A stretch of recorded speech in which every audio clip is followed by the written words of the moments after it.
Assalamu alaik Zainal Anbiya.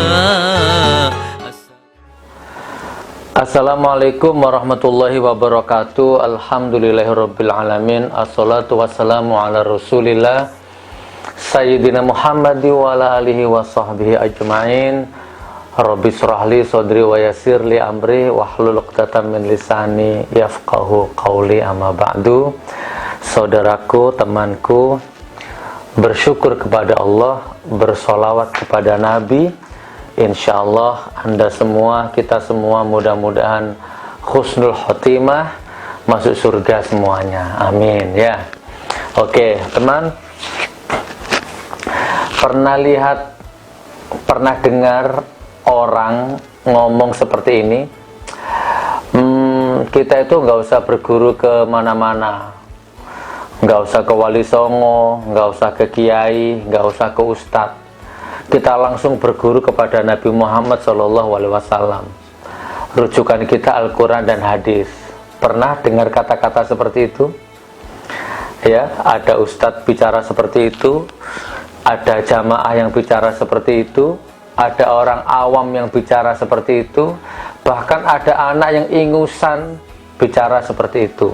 Zaman sekarang ini, pernah dengar? Mungkin Anda pernah di-inbox orang, Anda pernah di-inbox atau pernah di SMS. Hati-hati ya dalam beragama, jangan melakukan syirik, musyrik, bid'ah gitu ya. Jangan melakukan hal-hal yang Rasulullah tidak lakukan.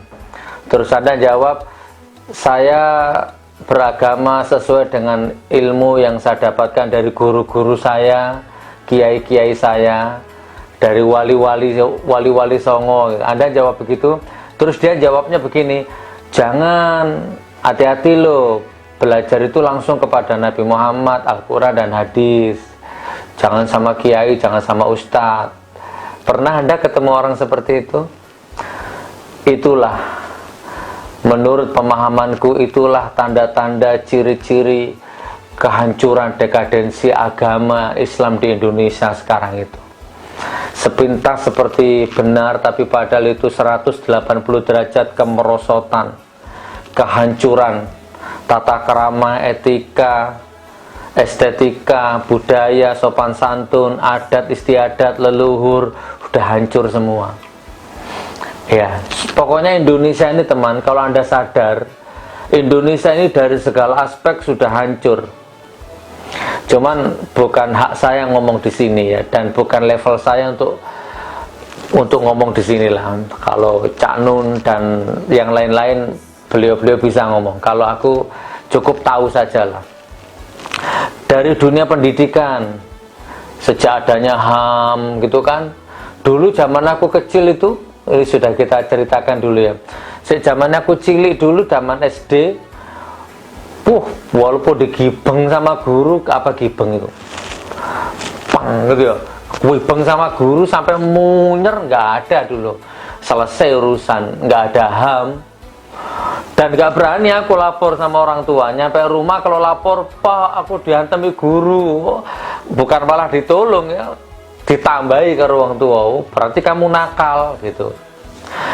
Itu salah satu cermin pola pendidikan masa kecilku dulu. Dan alhamdulillah, coba siapa yang angkatan 85 ke atas?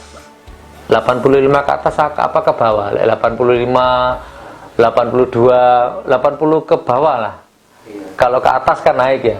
Pokoknya 80 terus ya kecilku ya. Apa mana sih kecilnya sampean ya. Coba dulu. Walaupun dulu itu musolahnya dari langgar. Musolahnya dari langgar. Musolahnya dari bambu. Orang dulu kan ngomong langgar. Apa mana?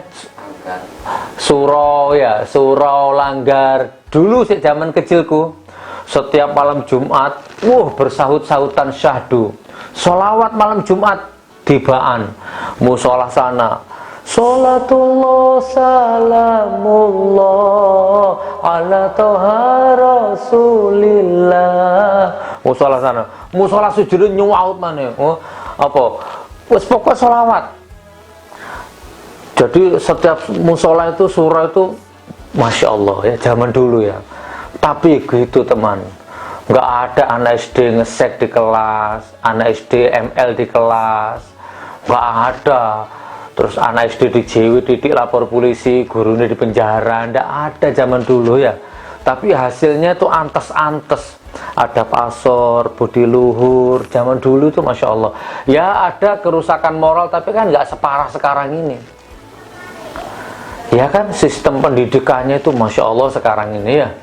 Dikit-dikit HAM, dijewit-didik lapor nang polisi, mari ngono gurunya di penjara. Ya kan? Orang ngambil pendidikannya di Amerika, lama di Amerika, bertahun-tahun di Amerika. Enggak, walaupun lahir di Indonesia, tapi kuliahnya akademisnya di Amerika. Dari S1, S2, S3, profesor doktorannya di Amerika. Nggak ngerti adat istiadat Indonesia itu gimana, ya kok? Apa jenenge ku? Babat alas Indonesia ku piye gitu kan, nggak ngerti historis Indonesia itu bagaimana, nggak paham. Iya, dulur papat limo pancer Indonesia itu bagaimana, sing bawa reksa tanah Indonesia itu bagaimana, nggak paham. Oh, lama di Amerika kok. Wah, begitu pulang ke Indonesia jadi dokter, langsung diangkat jadi menteri pendidikan. Waduh, ini kita ini. Ini satu contoh kecil ya. Itu dari dunia pendidikan. Dari dunia agama parah lagi. Parah sekarang ini ya. Jangan berguru kepada lain-lainnya, langsung kepada Rasulullah. Coba, pekok enggak ngono gelek menurutmu? Ada ustaz ceramah, kita itu harus nurut Rasulullah, jangan nurut kiai, jangan nurut ustaz, jangan nurut gus, jangan nurut apalah. Ustaz ceramah di podium ngomongnya seperti itu, ada jamaah ikut-ikutan, mulai tervirus. Kita itu harus belajar sama Nabi Muhammad, jangan sama kiai, jangan sama ustaz, jangan sama wali songo. Mulai orang awam ikut-ikutan ya. Anak-anak ikusan bau kencur, umbelis meler-meler, ikut-ikutan. Hati-hati beragama, jangan berdasarkan nafsu, jangan berdasarkan akal ya. Semua harus berlandaskan Al-Quran dan hadis kepada Rasulullah. Jadi awake dhewe ku ya apa coba? Memang kamu bisa langsung brojot moro plung ono di dunia tanpa ada bapakmu, ibumu, tanpa ada gurumu. Hukum Allah itu kan ada proses. Ya kan? Kita dapat dari kiai, kita dapat dari ustadz, kita dapat dari wali-waliullah. Waliullah dapat dari mana? Ya terus dirunut ya dari Muhammad juga. Loh kok bisa tuh loh, zaman sekarang tuh lagi ngetren. Jangan belajar kepada kiai, jangan belajar kepada wali songo. Sejarah-sejarah mulai dihilangkan, langsung belajar kepada Nabi Muhammad. Iku uteknya tekon dina lari rek. Memang kamu bisa langsung kenal Rasulullah? Nggak lewat wali-walinya Allah ya, nggak lewat kiai-kiai sepuh, kiai-kiai tua yang babat alas pertama bawa Islam ke Indonesia. Wahai orang Indonesia, baru kedatangan lulusan Madinah, lulusan Mekah, yang hobi dalal dalil, kamu sudah seperti itu ya. Wali songo ndak ada, kiai nggak ada, ulama nggak ada, tata krama nggak ada, langsung mencolot nang Rasulullah. Apa yang di Madinah ndak ada di sini, apa yang di Mekah ndak ada di sini, syirik, sesat, bid'ah gitu ya. Lebih parahnya lagi teman, Anda pernah nggak ketemu orang seperti ini? Ada ustadz ceramah, bukan ustadz ecek-ecek ini. Ya, saya pernah lihat sendiri di dunia maya, saya pernah lihat sendiri di dunia nyata. Habib ya, bahkan kiai yang sepuh ceramah, lagi bahas ceramah, tiba-tiba interupsi jamaahnya. Pak Kiai, dalilnya mana? Coba. Ketemu nggak ada orang seperti itu? Ya itulah Indonesia sekarang. Ya, itulah Indonesia sekarang. Lek kon roh kon seneng kon Indonesia ngono kuwi.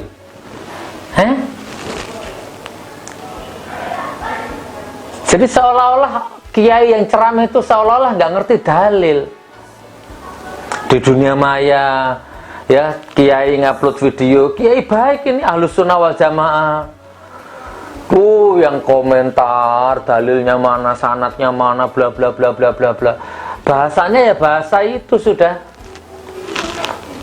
Bahasa iya. Bahasanya itu ustadz itu sudah tersistem ke sebagian rakyat Indonesia. Jangan belajar kepada siapa-siapa, belajar kepada Rasulullah. Loh kok iso loh langsung na Rasulullah itu loh. Kok nalarno dhewe kembangno dhewe engko. Iya.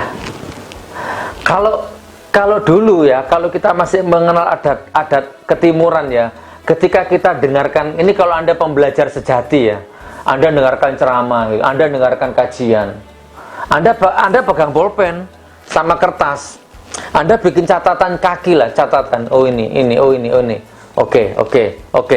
Poin-poin mana yang Anda nggak paham, oke, sudah set. Begitu selesai acara pengajian, Anda temui kiainya. Ini bedanya ya, kalau Anda pembelajar sejati ya, Anda temui kiainya, Anda temui ustadznya dengan rasa tawadu, dengan bahasa tubuh yang ta'zim, tawadu. Assalamualaikum Pak Kiai, subhanallah Pak Kiai, ceramahnya luar biasa. Loh, edifikasi dulu toh. Kiainya kita edifikasi dulu. Luar biasa ceramahnya, Masya Allah, dapat banyak ilmu saya banyak dapat ilmu dari Pak Kiai. Cuman begini Pak Kiai, mohon maaf, takut saya salah Pak Kiai, ada beberapa poin yang saya kurang paham Pak Kiai. Ini poinnya Pak Kiai, ini kira-kira rujukannya di mana, ayatnya di mana, dalilnya di mana Pak Kiai. Tolong Pak Kiai saya dikasih tahu. Ada nggak sekarang orang Indonesia yang seperti itu?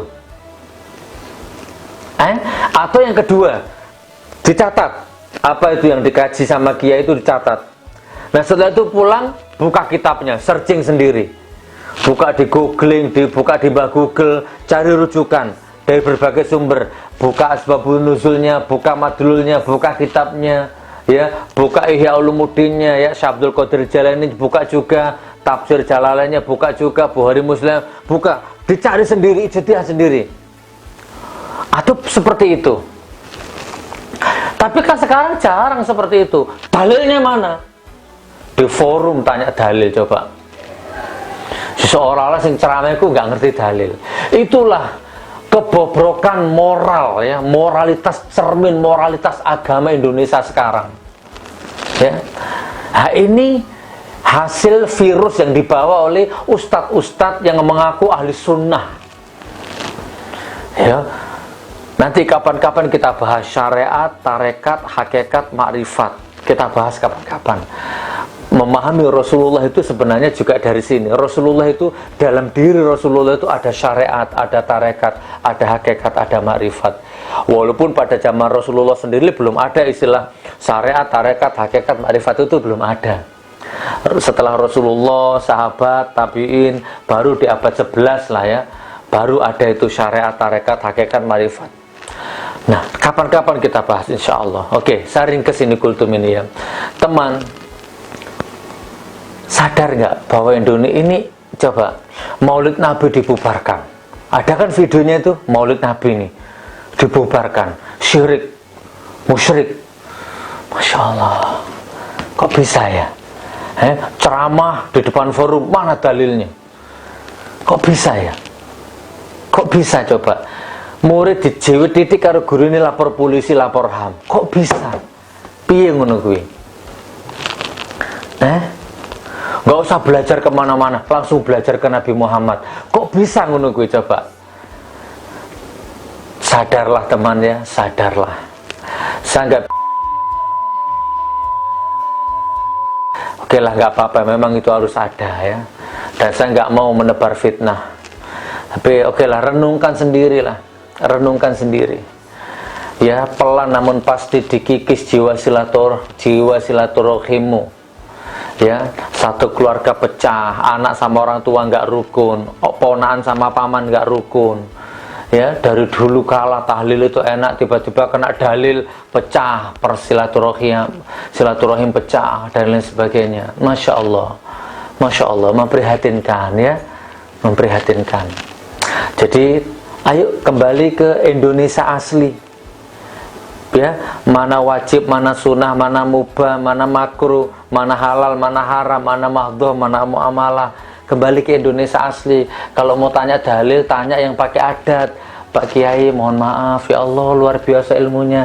Dalilnya kira-kira yang ini yang mana ya? Itu jangan motong di forum.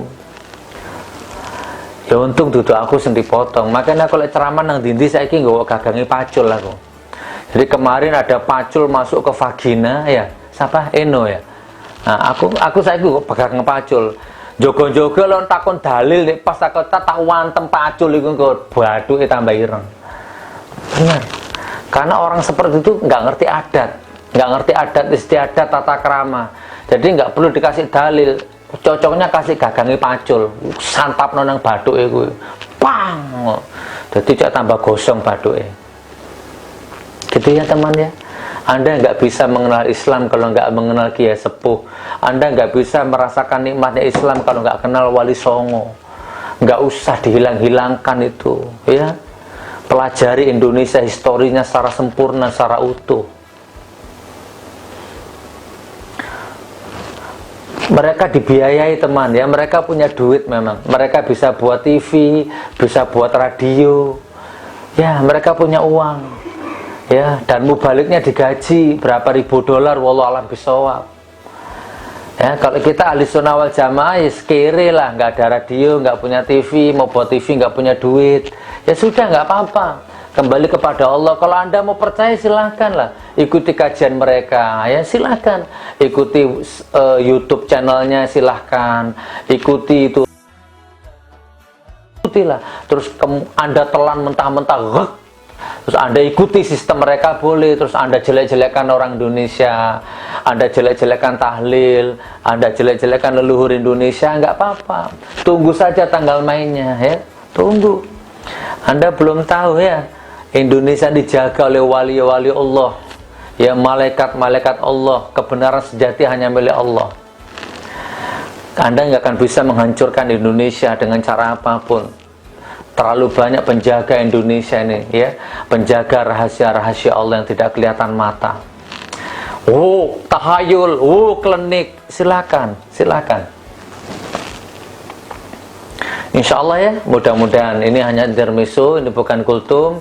Monggo, saya hanya ngajak siapapun yang mau, kembalilah ke pola pikir orisinil orang Indonesia asli.